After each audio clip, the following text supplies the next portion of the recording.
Assalamualaikum warahmatullahi wabarakatuh. Apa kabar rekan-rekan mahasiswa, penggiat ekonomi, keuangan, perbankan, dan perbankan syariah? Nah, video kali ini agak-agak ngeri-ngeri sedap ini ya. Judulnya ya, 23 bank terancam tutup. Kenapa rupanya? Kenapa kok bisa ada bank yang terancam tutup di tahun 2023 ini? Nah, saya kira beritanya sudah banyak bahwasanya pada tahun 2023 awal, jadi per Januari tahun 2023, ada beberapa bank yang harus memenuhi kewajiban permodalannya.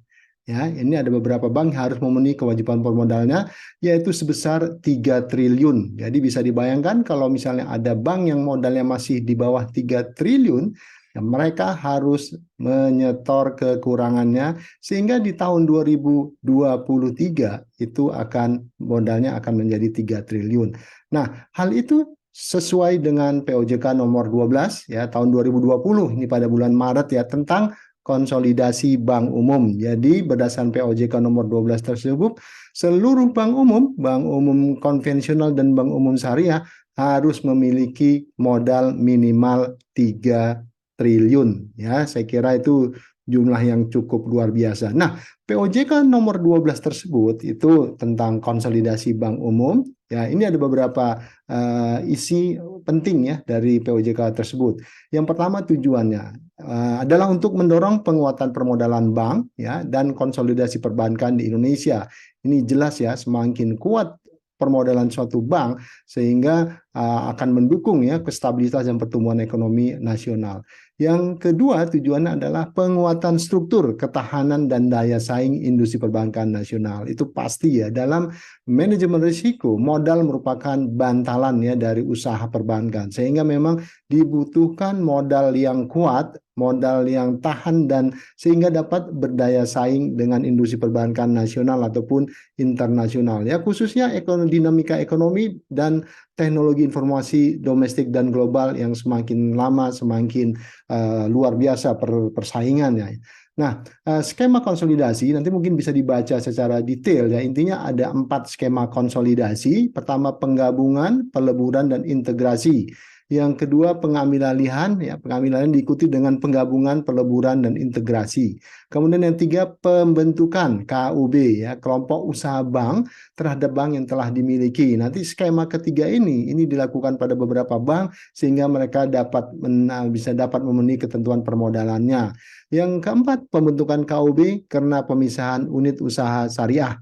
Yang kelima pembentukan kelompok usaha usaha bank karena pengambil alihan. Ini skema-skema konsolidasi pada PJK tersebut. Nah, pada POJK tersebut disampaikan juga mengenai kewajiban pemenuhan modal inti minimum. Jadi kalau kita lihat di sini, bank dan bank pembangunan daerah itu wajib memenuhi ketentuan modal minimum. Paling sedikit 3 triliun untuk bank umum ya. Kemudian sama 3 triliun rupiah juga untuk bank pembangunan daerah. Tetapi pemenuhannya yang berbeda. Kalau bank umum konvensional dan bank umum syariah itu 31 Desember tahun 2022, berarti tinggal 2 bulan lagi karena sekarang adalah awal bulan November. Sedangkan untuk bank pembangunan daerah itu berlaku pada tanggal 31 Desember tahun 2024.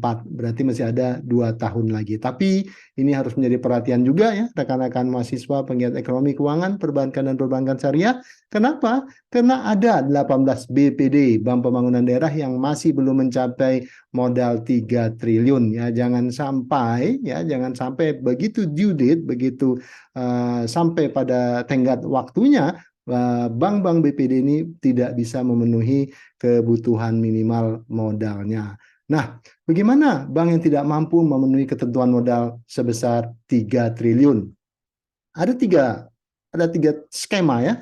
Yang pertama dipaksa merger. Ya, jadi mau tidak mau, suka tidak suka, bank yang tidak bisa memenuhi ya, ketentuan modal inti 3 triliun pada 31 Desember 2022 dipaksa merger.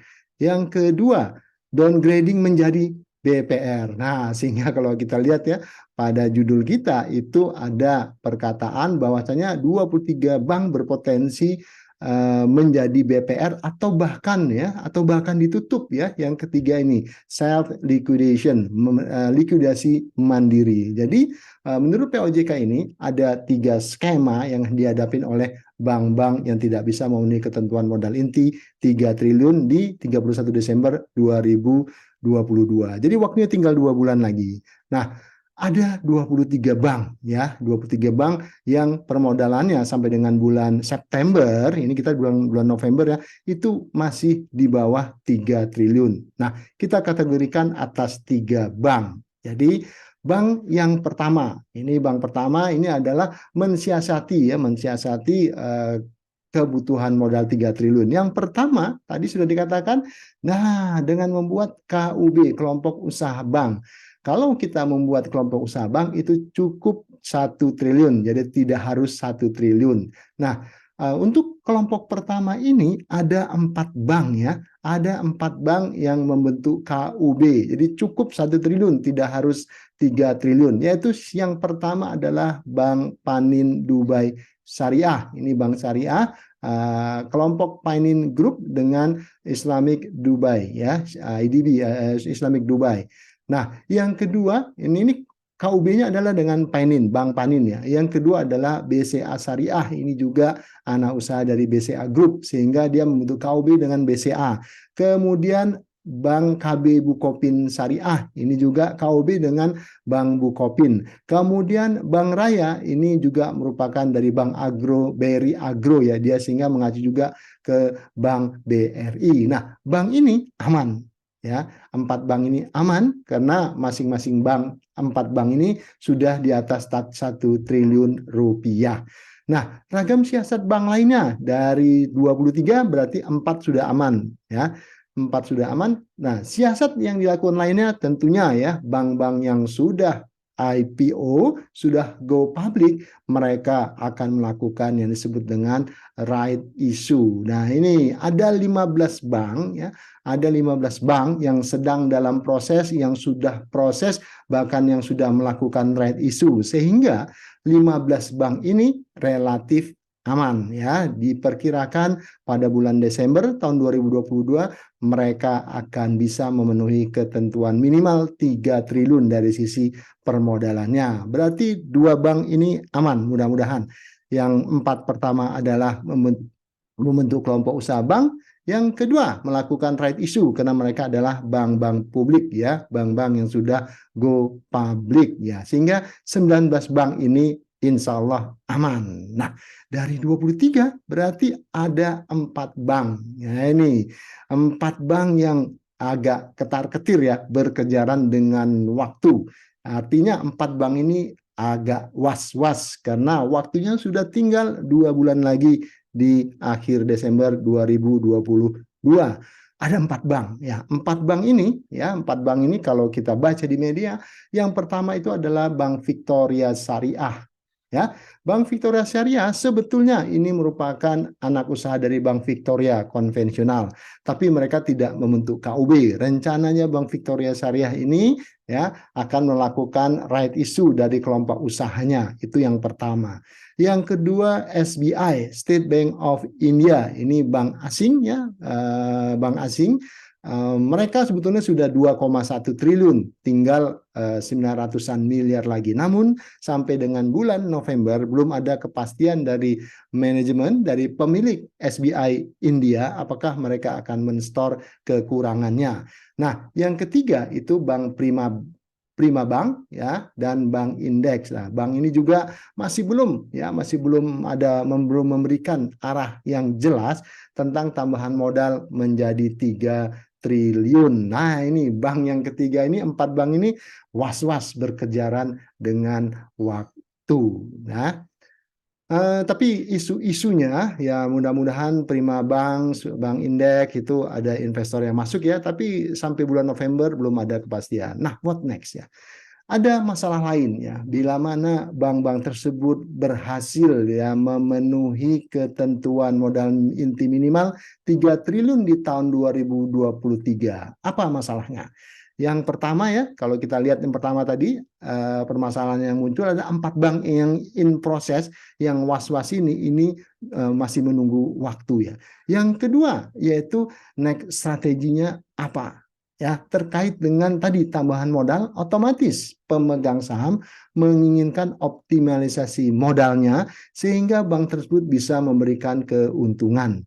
Nah, next strategi yang paling utama itu adalah meningkatkan pembiayaan, meningkatkan penyaluran kredit ya, sehingga banknya memberi keuntungan yang optimal, sehingga modal yang di chip in, yang distorkan di bank tersebut bisa optimal. Kalau tidak sama saja. Karena ini membutuhkan strategi khusus.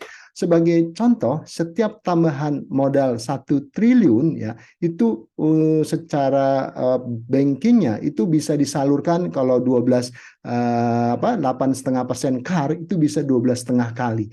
Berarti kalau ada modal masuk sebesar 1 triliun, mereka harus menyalurkan minimal 12,5 triliun. Ini bukan pekerjaan yang mudah, apalagi di masa-masa mendatang, apalagi di tahun 2023 ya. Di tahun 2023 yang mungkin tidak mudah bagi perbankan. Waspada ya, kita bank-bank harus mewaspadai faktor-faktor likuiditas dan kredit bermasalah. Jadi dengan masuknya modal yang cukup besar, tambahannya, kekurangannya, ini bank harus mewaspadai juga aspek-aspek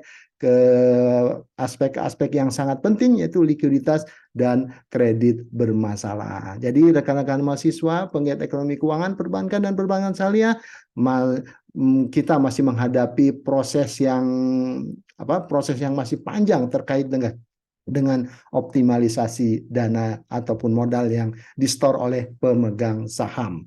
Jadi saya kira itu yang menjadi renungan buat kita semua. Semoga perbankan Indonesia tetap maju dengan modal yang kuat dan modal yang solid ya. Sekali lagi jangan lupa di-subscribe ya, kemudian di-share, di komen. Kalau baik acungkan jempol. Kalau tidak baik boleh berbeda.